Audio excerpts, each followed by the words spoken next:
Thank you, Mr Deputy President. I stand here again tonight to follow up on a shocking medical scandal in this country. In an adjournment speech last November, I brought up the issue of a health problem that had crippled hundreds of women. I now discovered it is thousands of Australian women. I said at the time that I believed it was the biggest medical scandal in this country since the thalidomide tragedies of the late 1950s and 1960s. And sadly, it was not hyperbole, I was not exaggerating. During our break, I've corresponded with and met with more victims of a scourge known as transvaginal mesh, the polypropylene sling used on women, mainly mothers, for incontinence and prolapse conditions, women as young as 30. Since that Senate speech, I've been flooded with emails and tweets from victims from all over the world, the United States, Canada and the UK. In Scotland, they've banned it, or at least suspended the use of this mesh. I've read more of their case histories, some of the side effects, infection, bleeding, painful sexual intercourse, vaginal scarring, the pain of daily living, stabbing pain when sitting on the toilet, crawling into bed, walking and even sitting at a desk. Last month in Sydney, I sat with a mesh victim, 30-year-old former legal secretary Joanne Mannion. I say sat, she perched in pain on the edge of a chair until after about 15 minutes she couldn't sustain it. She'd come in from Cronulla to meet me. I saw her pain and offered her a cab fare home. Her response really hit me. She said, "Thanks, but no thanks. I'd rather take the train because it's more comfortable standing up." Her pain was so relentless, her condition so debilitating, that she sold her apartment to get the $50,000 needed to fly to the US, where one doctor has had some success removing mesh, which is more than embedded. It is now fused with damaged nerves and muscles. And in a vulgar simile, I'll admit, it'd be like trying to remove rusting chicken wire from a hen house which has had vines and weeds growing over it for years. There are now grave concerns that not only about the mesh, which is breaking down and floating around the victims' bodies, but about the metal anchoring hooks that have been harshly, permanently implanted in muscles in the buttocks, the pelvis and thighs. It goes on, and as I said in November, it is a national disgrace and it must be stopped. There are heaps of questions that must be answered.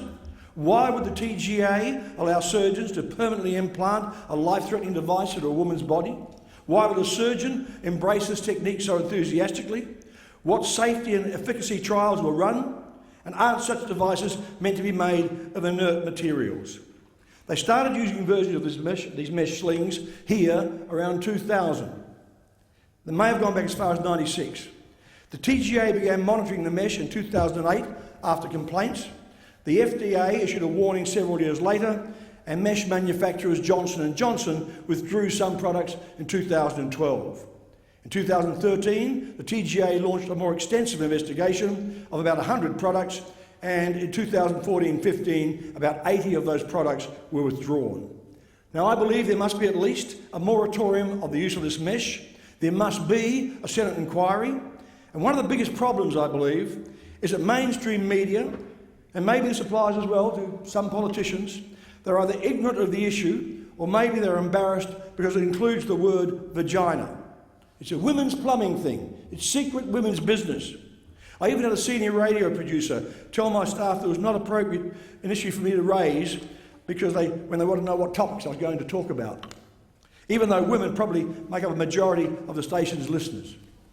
That's why I applaud the Herald Sun in Melbourne and other News Limited papers around the country who featured recently a story about it under the headline "Outcry over Implant. Inquiry mooted as class action takes on pharma giant."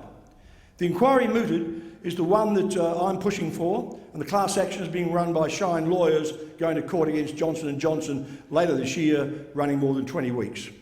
It's now estimated that 100,000 Australian women are carrying this plastic time bomb. At least 4,000 are damaged. I suspect the figure could go as high as 10,000. In the United States, the number of women taking legal action is 107,000.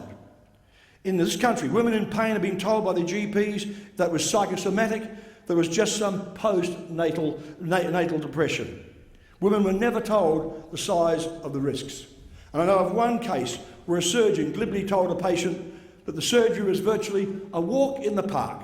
He said, quote, "Within weeks, you'll be like a 16-year-old again." This has caused marriages to break up, families to be shattered, bank accounts depleted because the victims cannot work. And I say to you again, it is one of the greatest medical scandals. We've got a new federal health minister, and I'll tell you, Mr. Hunt, Senator Hinch, your I'm coming to time get has you. expired. Senator